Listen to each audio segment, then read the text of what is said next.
अपने ओपीडी में आने वाला और एक हेडेक है जो साइनोसाइटिस के साथ जुड़ा रहता है। बहुत बार ऐसे पेशेंट आते हैं। ये पेशेंट ट्रीट करने के लिए आपके सामने मैंने ये 3 चीजें रखी है। साइनोसाइटिस का अवश्यंभावी घटक है ये कफ। साइनस में वात तो रहता ही है, वो वात का आशय है। तो ऐसी परिस्थिति में वात और कफ ये दोनों को संभालने वाला कल्प या ये दोनों को संभालने वाला मेडिसिन आपको देना जरूरी है। तो ऐसा मेडिसिन है त्रिभुवन कीर्ति। इसलिए पहले पहले जब भी साइनोसाइटिस का पेशेंट आए, कभी कभी ऐसा होता है कि एक बार साइनोसाइटिस कम होते जाएगा तो त्रिभुवन कीर्ति उतनी ज्यादा असरदार नहीं होती। लेकिन पहले सिचुएशन में त्रिभुवन कीर्ति बहुत अच्छा काम करती है। तो त्रिभुवन कीर्ति ऐसे पेशेंट में आप दे सकते हैं, लेकिन उसके साथ साथ जो भी लक्षण है वो समझकर, वो ध्यान में लेकर उसके साथ साथ आप त्रिभुवन कीर्ति और लक्ष्मी विलास, त्रिभुवन कीर्ति और लघु सूच्यकर या त्रिभुवन कीर्ति और गोदंती भस्म ये कॉम्बिनेशन देंगे तो हेडेक के लिए वो ज्यादा असरदार रहेंगे। यदि आपके साथ पेशेंट है साइनोसाइटिस का है, उसको प्रतिशय हुआ है, अभी अभी नया प्रतिशय है, उसके साथ नासास्त्राव ज्यादा है, तो ऐसी और उसके साथ हेडेक है, तो ऐसी परिस्थिति में त्रिभुवन कीर्ति लक्ष्मी विलास रस के साथ आप दे सकते हैं। हेडेक है, प्रतिशय इतना ज्यादा नहीं है, लेकिन जो भी नासास्त्राव रहता है वो उष्ण प्रतीत होता है। उष्ण है, ठंडा नहीं है, शीत नहीं है। तो ऐसे पेशेंट में आप या तो स्वर्ण सूच्यकर या लघु सूच्यकर या सूच्यकर त्रिभुवन कीर्ति के साथ दे सकते हैं।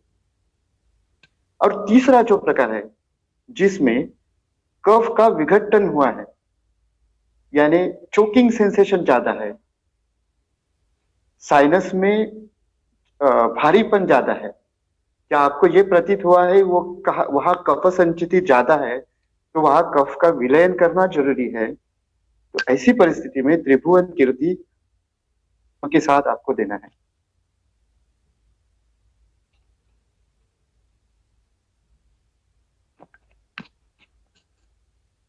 और एक कल्प जो ये साइनोसाइटिस में या साइनोसाइटिस से रिलेटेड हेडेक में ज्यादा असरदार होता है वो है चित्रक हरितकी।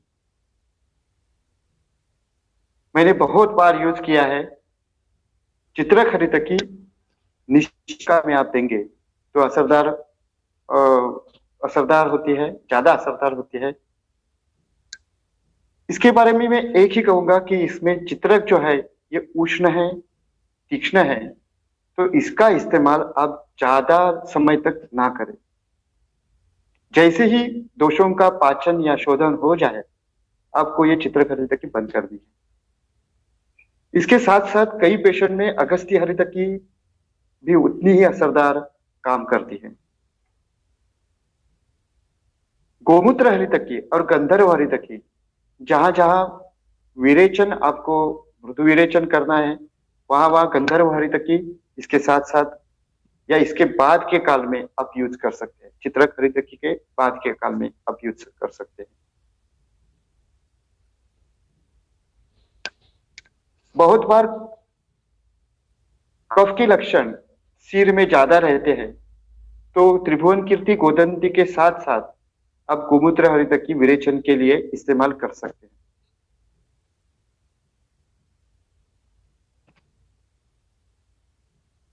संभवतः सभी हेडेक के पेशेंट में साइनोसाइटिस के साथ हो तो देना ही है, लेकिन बाकी के पेशेंट में भी नस्य कभी भी भूलना नहीं है। आप अणुतेल नस्य यूज कर सकते हैं, षडबिंदु तेल यूज कर सकते हैं, पंचेंद्रिय वर्धन तेल करके मिलता है वो भी यूज कर सकते हैं। और जहां जहां शोधन की आवश्यकता है या नासास्त्राव का आधिक्य ज्यादा है, संचिति ज्यादा है, वहां वहां शोधन नस्य के लिए वचा तेल आप जरूर इस्तेमाल करें। लेकिन वचा तेल इस्तेमाल करते हुए ये ध्यान रखें कि जैसे चैत्र चित्रखंडी की हमें कम मात्रा में या कम समय के लिए देना है, वैसे ही वचा तेल नस्य कम मात्रा में या जहां जरूरत हो वहां ज्यादा मात्रा यूज कर सकते हैं। जहां शोधन की अपेक्षा ज्यादा है वहां ज्यादा मात्रा में यूज कर सकते हैं। लेकिन ये तीक्ष्ण नस्य है, तो इसका उपयोग लगातार ना करें, कम दिन के लिए करें तो ज्यादा अच्छा है। लेकिन अणुतेल नस्य या पंचेंद्रिय वर्धन नस्य ये आप लगातार यूज कर सकते हैं।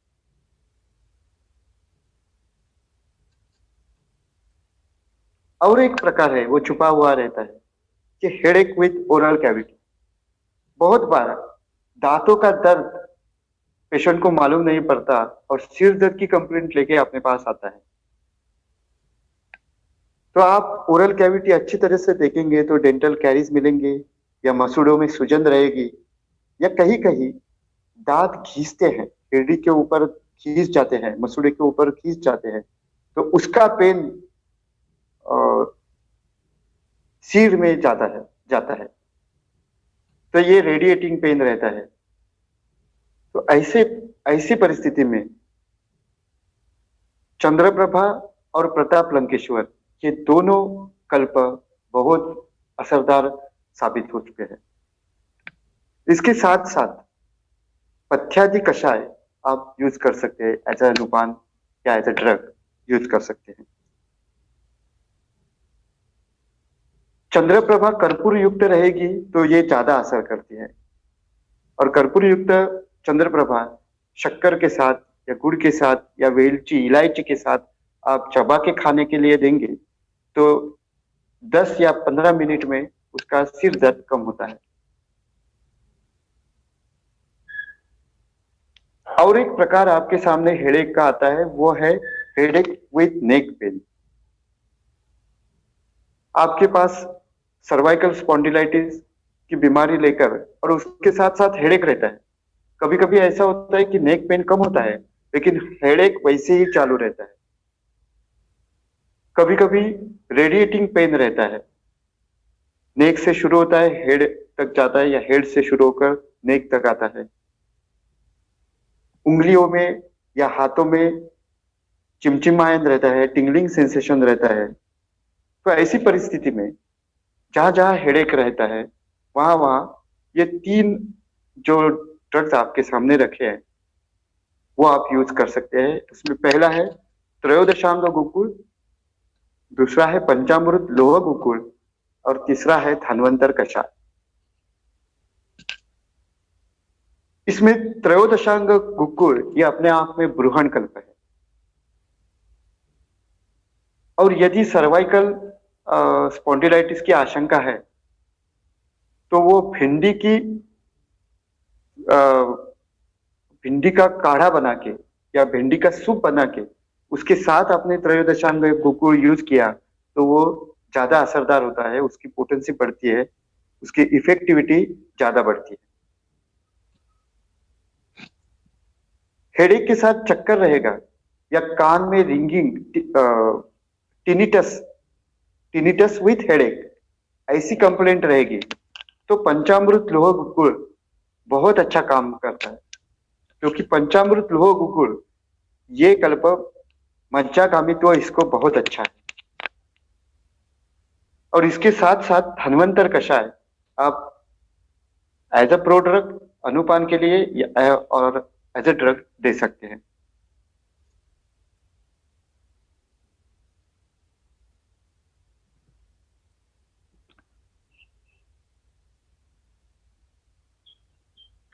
पेशेंट की आशंका कभी कभी सही भी होती है।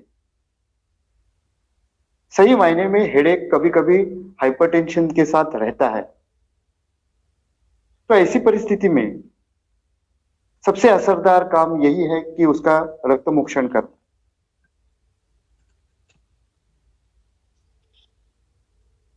जब भी हाइपरटेंशन विथ हेडेक रहेगा तो रक्त मोक्षण जरूर करवाइए, और एक बार नहीं 3 या 4 बार उसको 10-10 दिन के बाद रक्त मोक्षण के लिए आप बुलवा सकते हैं।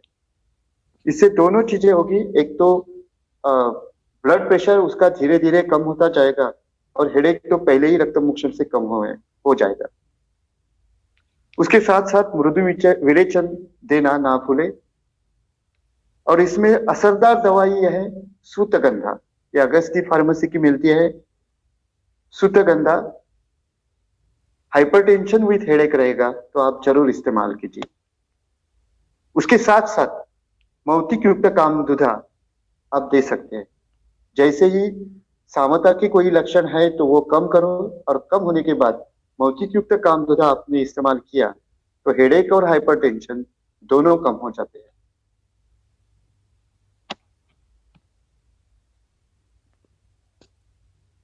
और एक पेशेंट है जो headache with APD, acid peptic disorder, या शिरशूल विथ अम्लपित्त। शिरशूल के साथ जब भी अम्लपित्त रहता है तो ऐसे पेशेंट उत्क्लेश के साथ बहुत बार आते हैं। तो ऐसे पेशेंट के लिए सत्योवमन देना बहुत जरूरी है। एक अकेला सत्योवमन आपको असरदार साबित करेगा। सत्योवमन देने से ही उसका अम्लपित्त और हेडेक दोनों कम हो जाते हैं। अब सत्योवमन कैसे दे? वमन तो देना नहीं है, सत्योवमन या लघु वमन। उसका उत्क्लेश है, आमाशय में दोष आ चुके हैं या एक बार उसको उल्टी हो चुकी है, तो हमें सिर्फ धक्का देना है कि दोष बाहर निकल जाए।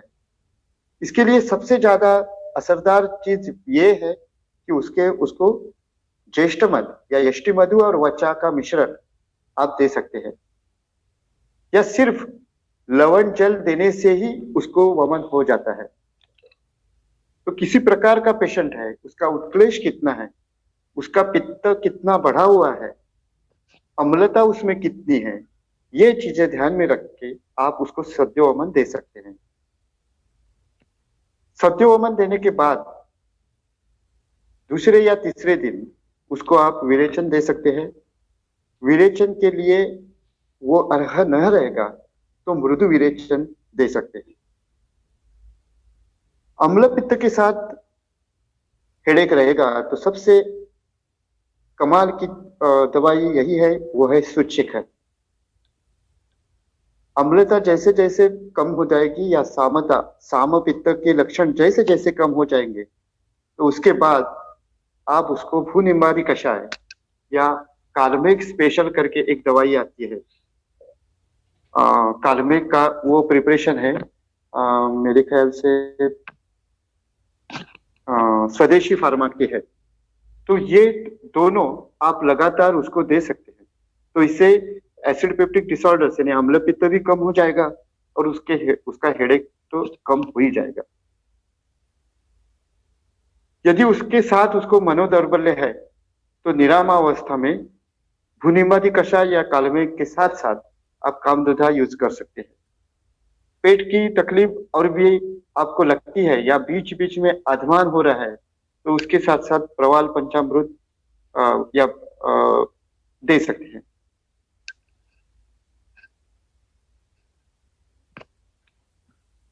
और एक हेडेक है जो हेडेक विद हाइपोक्सिया, यानी सांस लेने में तकलीफ है और उसके साथ साथ हेडेक है। वैसे उसमें प्राण व स्रोतस की कोई दोष नहीं दिखते, लेकिन हेडेक के साथ वो हाइपोक्सिक हो जाता है या उसका दम फूलता है, वास्तव में अस्थमैटिक नहीं है। ऐसी परिस्थिति में महालक्ष्मी विलास बहुत अच्छा काम करता है। यदि महालक्ष्मी विलास द्राक्षादी कषाय के साथ दिया तो उसका असर और ज्यादा अच्छा होता है। महालक्ष्मी विलास ये एक ऐसा कल्प है जो मैं बहुत बार इस्तेमाल करता हूँ हेडेक में।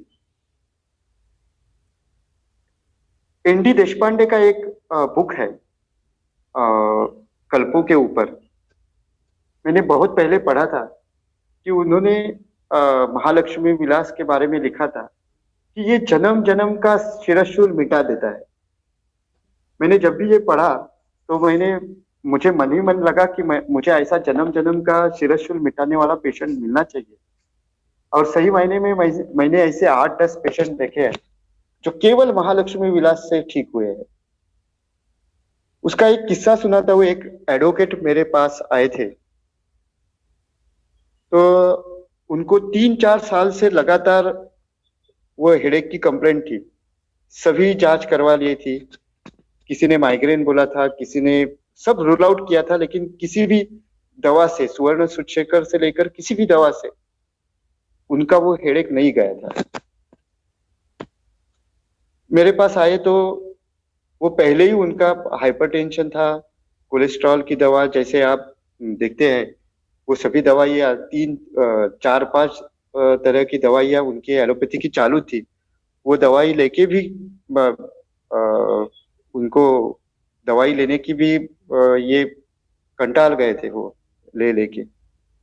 तो उन्होंने मुझे बताया कि मुझे ऐसी एक ही गोली दो जो मुझे ठीक करे। तो उनके लिए मैंने ये महालक्ष्मी विलास, एक गोली सुबह एक गोली शाम को दी थी 5 दिन के लिए। फिर वो पेशेंट आए ही नहीं, तो मैं भी भूल गया। मैंने सोचा शायद ठीक नहीं रहे होंगे।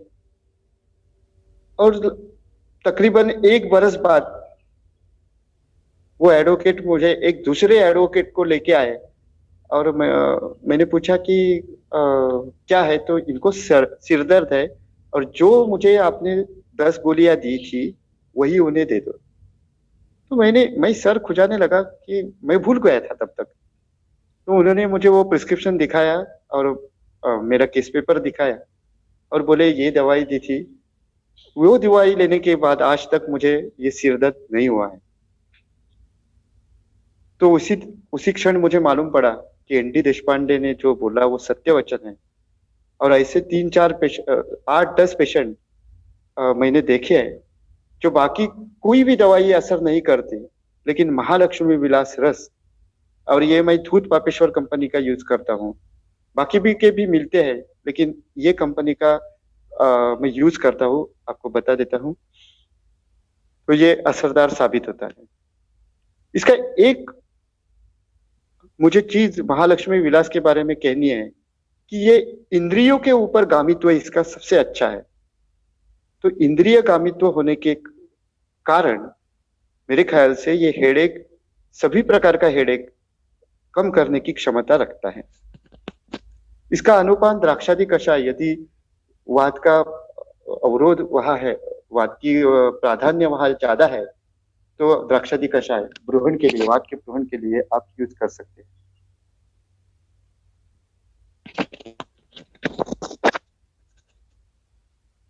अभी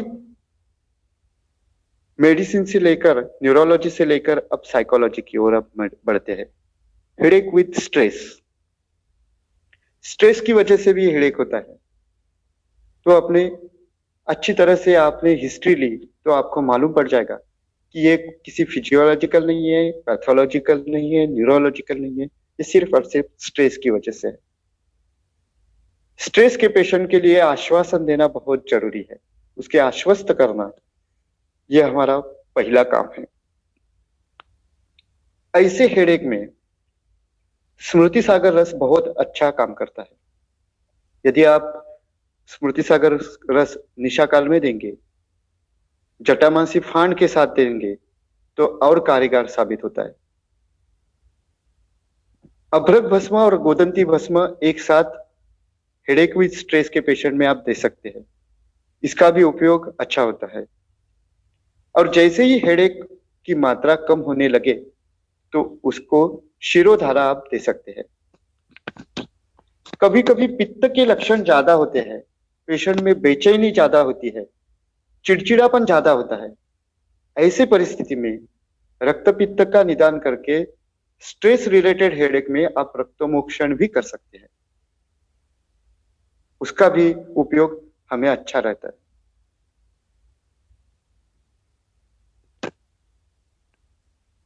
अभी प्राइमरी हेडेक के बारे में हम सोचेंगे, उसमें सबसे ज्यादा मिलने वाला है वो माइग्रेन।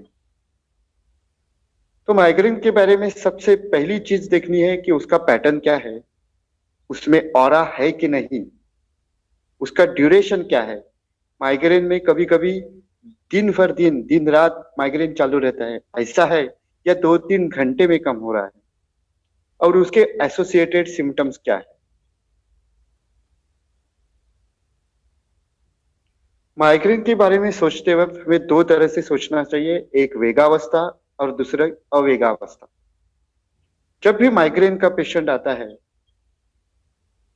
वेगावस्था में आता है, तो सुवर्ण सूचीकर और शिरशूलादि वज्र, या जैसे पहले मैंने बताया कि डोलोग्रेन टैबलेट, ये आपको देनी है।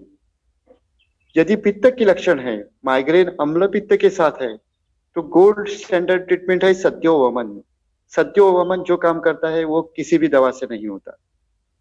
और यदि रक्तपित्त जैसे लक्षण है, उसके साथ माइग्रेन है, तो रक्त मोक्षण आप कर सकते हैं। लेकिन ऑन एंड आउट हम देखेंगे तो ये तीनों काम माइग्रेन में आपको कभी ना कभी करने पड़ते हैं। एक तो वमन देना पड़ता है, रक्त मोक्षण करना पड़ता है और स्वर्ण सूचीकर यूज करना पड़ता है। जैसे जैसे वेगावस्था कम होती जाएगी, वैसे वैसे आपको एक एक चीज बदलती जानी है। अवेगावस्था में लघु सूचीकर, यानी वो ज्यादा दिन तक आपको देना है, तो ऐसी परिस्थिति में लघु सूचीकर या मौतिक युक्त कामदुधा आप लगातार दे सकते हैं। इसके साथ साथ पथ्यादि कषाय माइग्रेन के हेडेक में, या भद्रदार्व्यादि कषाय माइग्रेन के हेडेक में आप एज अनुपान दे सकते हैं। माइग्रेन के हेडेक में भी नस्य कभी ना भूलना, ये नस्य देना बहुत असरदार होता है।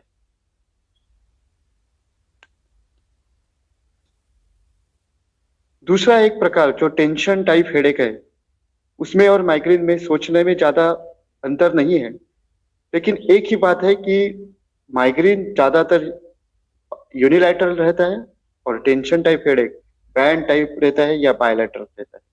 इसमें फोटोफोबिया होता है, फोनोफोबिया होता है, वोमिटिंग की मात्रा ज्यादा कभी कभी रहती है। माइग्रेन की अपेक्षा पेन इसमें कम रहता है, हेडेक इसमें कम रहता है। टेंशन टाइप हेडेक में लघु सूचीकर पथ्यादि कषाय ये ज्यादा असरदार होते हैं। साथ साथ आरोग्यवर्धिनी यहाँ बहुत अच्छा काम करती है। भद्रदार्व्यादि कषाय भी बाद में आप यूज कर सकते हैं। और एक चीज है पंचगव्य घृत। ये पंचगव्य घृत टेंशन हेडेक में अकेले कभी कभी असरदार साबित होता है। पंचगव्य घृत नस्य के लिए भी आप दे सकते हैं और पान के लिए भी आप दे सकते हैं। और एक लास्ट प्रकार के बारे में अब हम देखेंगे, वो है ट्राइजेमिनल न्यूराल्जिया। जो सबसे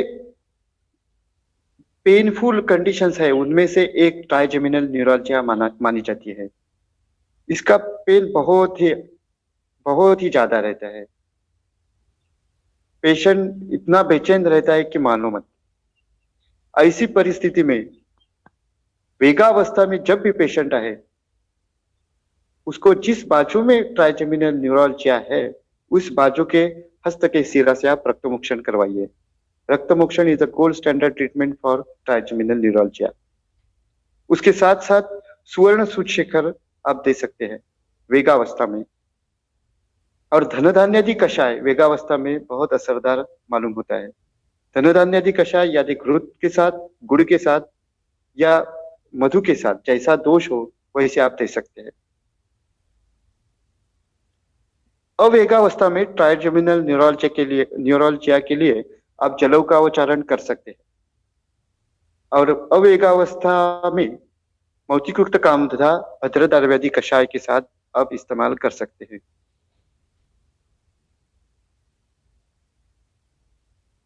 हेडेक के बारे में कौन कौन सी चीजें ना करना, ये पेशेंट को बताना अत्यंत आवश्यक है। पहली बात अत्यंबुपान। बहुत बार अत्यंबुपान करने से हेडेक बढ़ जाता है, तो अत्यंबुपान ना करें, ये पेशेंट को आप बोलना है। रात्रि भोजन, जो रात्रि में ज्यादा समय के बाद 11 o'clock 12 o'clock में भोजन करने वाले पेशेंट आपको मिल जाएंगे, तो ये रात्रि भोजन नहीं करना है। रात्रि का जलपान ये एक अपने आप में शिरश्शील का हेतु है, वो निदान परिवर्जन उसका करना है। रात्रि जागरण ये नहीं करना है, ये पेशेंट को बताना है। कई बार हेडेक का कारण अति स्नान, मैंने ऐसे पेशेंट 4-4 5-5 बार स्नान करने वाले पेशेंट देखे हैं। तो अति स्नान भी एक हेतु है। दीवा स्वाब की वजह से कफ की संचिति ज्यादा रहती है, तो दीवा स्वाब ना करें, ये पेशेंट को बोलना जरूरी है। अति मैथुन एक हेडेक का कारण है, जिसे आप कॉइटस हेडेक बोलते हैं, वो भी है। और उसके साथ साथ अति मैथुन के वजह से पित्त की दृष्टि ज्यादा बढ़ती है, तो ये संभवतः कम करना, ये आपको पेशेंट को बोलना है। और मॉर्निंग वॉक में कभी कभी, जैसे ठंडे समय में मॉर्निंग वॉक करने से शीरशुल बढ़ जाता है, तो वो टालना जरूरी है। धन्यवाद। ज्यादा से ज्यादा बातें मैंने ये 1 घंटे में कवर करने का प्रयास किया है। आपके कल जैसे आपने किया कि जैसे आपके कोई क्वेश्चंस है तो आप जरूर हमें पूछ सकते हैं, व्हाट्सएप ग्रुप के पूछेंगे तो वो सबको पढ़ने के लिए मिल जाएंगे, अपने साथ रहेंगे। आपने अच्छी तरह से सुन लिया, इसके लिए मैं आपका शुक्रगुजार हूँ, धन्यवाद देता हूँ। और आज की एक खास बात है कि आज हमारे साथ बंबई से वैद्यराज महेश ठाकुर सर जुड़े हुए हैं। सर, आप सुन सकते हैं? Thakur sir, hello.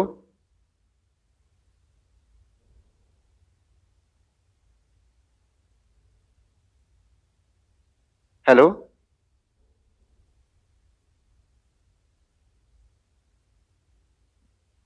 Hello doctor Amit sir. सरांचं नाही दिसत, म्हणजे रिप्लाय नाही आला काय. हा ठीक आहे, मी नाही सांगितलेलं सर जॉईन होतो म्हणाले, म्हटलं कदाचित जॉईन झाले असतील. ठीक आहे, ओके ओके, चालेल चालेल, मग नंतर लिंक चॅट पाठवेल. बॉक्स मध्ये 2-3 एक प्रश्न आहेत सर. Okay okay.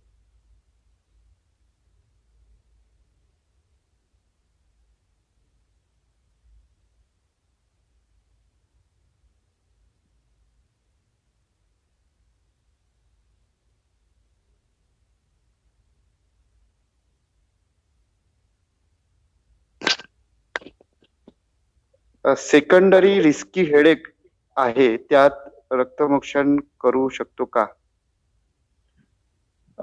उनका क्वेश्चन है कि सेकंडरी रिस्की हेडेक है, उसमें रक्तमोक्षण कर सकते हैं क्या? तो मैंने पहले ही जैसे बताया कि रिस्की पेशेंट है तो वो अपने ऊपर है कि आप कितना रिस्क लेना चाहते हैं। वो अपने और पेशेंट का भरोसा तुम्हारे ऊपर कितना है। मैंने बताया कि रिस्की पेशेंट रहेगा या रेड फ्लैग्स रहेंगे तो अपना नाम खराब करने के बजाय पेशेंट को रेफर करना सबसे ज्यादा अच्छा है।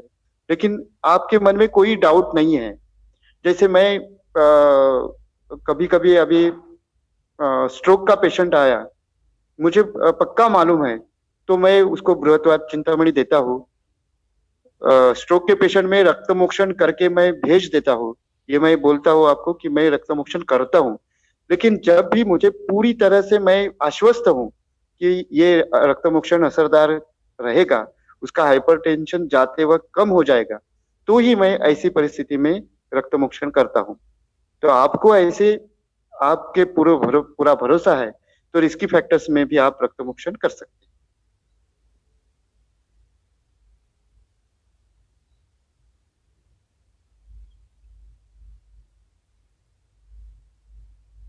रक्तमोक्षण के बारे में बहुत क्वेश्चंस पूछे हैं, तो रक्तमोक्षण का मैं आप व्हाट्सएप ग्रुप पे ही वो एक आर्टिकल डालता हूँ, ठीक है?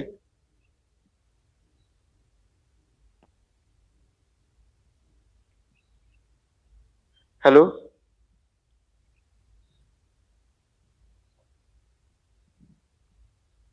हेलो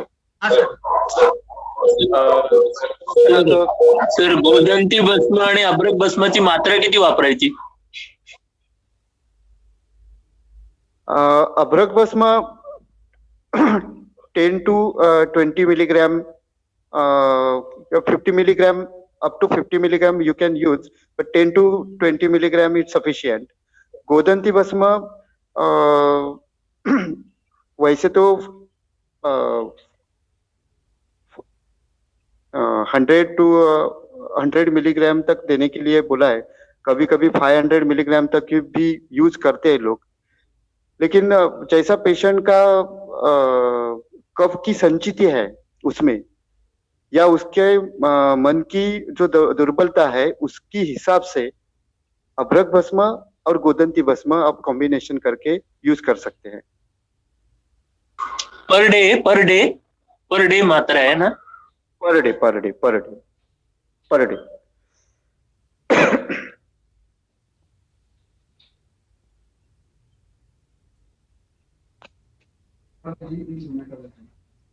सर एक प्रश्न था, मृदु विरेचन क्या दे सकते हैं, ऐसा पूछना है। मृदु विरेचन सबसे ज्यादा असरदार अविपत्तिकर चूर्ण ही, हेडेक के पेशेंट में अविपत्तिकर चूर्ण, मैं अविपत्तिकर चूर्ण गोदंती भस्म ऐड करके देता हूं।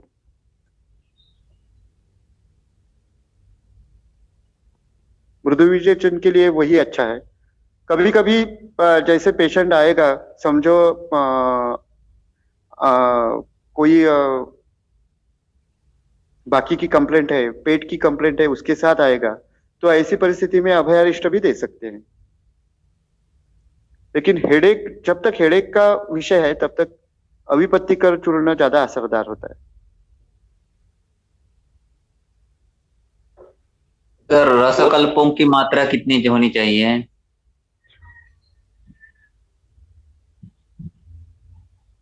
रसकल्पों की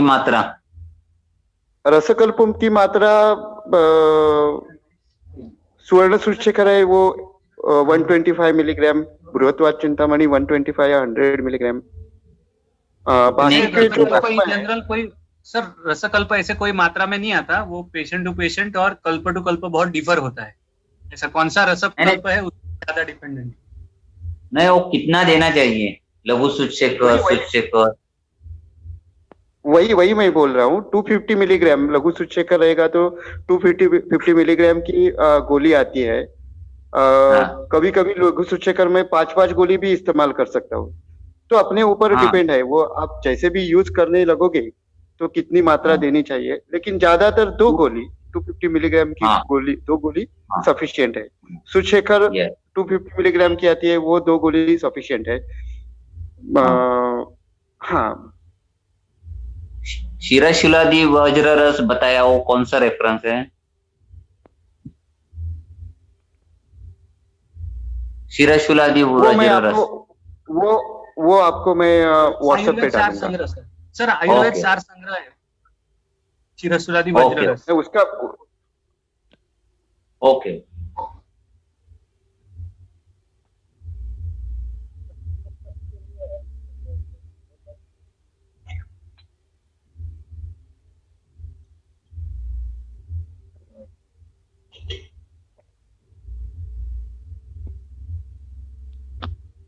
हेलो सर, एक वैक्स के लिए Ayurvedic drops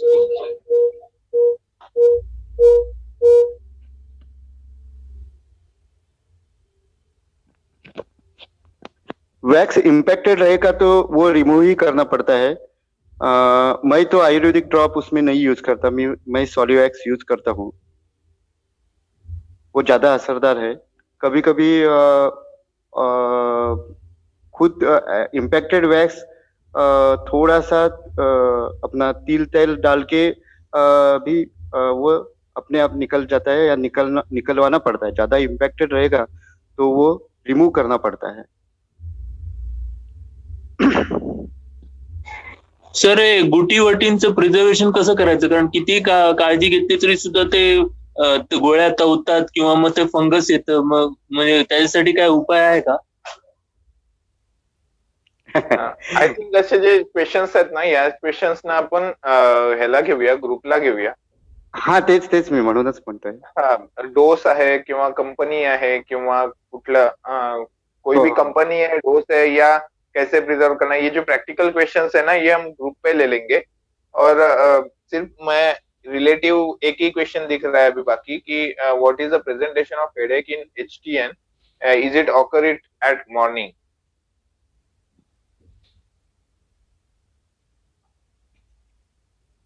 It can occur.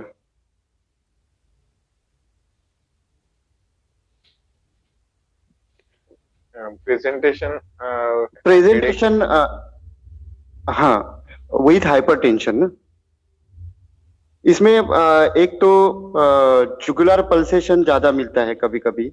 Headache सुबह में भी रहता है, लेकिन जैसे मैंने बताया कि अभी हेडेक सुबह में है तो पहले आपको वो रेड फ्लैग दिखना चाहिए, और वो नहीं है और उसके साथ साथ हाइपरटेंशन है तो हाइपरटेंशन का हेडेक वो आप समझ सकते हैं।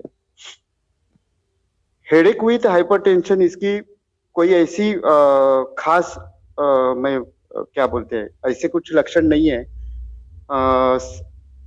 कभी कभी हेडेक हाइपरटेंशन के साथ जो हेडेक है उसमें तीव्रता मध्यम या तीव्र स्वरूप की होती है, और हेडेक वो जो है उसमें फ्रंटल हेडेक वो ज्यादा रहता है जो हाइपरटेंशन के साथ रहता है। इसमें यदि वोमिटिंग हो तो ये अपने आप में एक रेड फ्लैग है, ये मान लीजिए, क्योंकि एक बार हाइपरटेंशन विथ हेडेक है तो उसकी और हाइपरटेंशन की मर्यादा समझो 200/100 या उसके ऊपर है, तो ऐसी परिस्थिति में आपको उसकी जांच करवाना जरूरी है।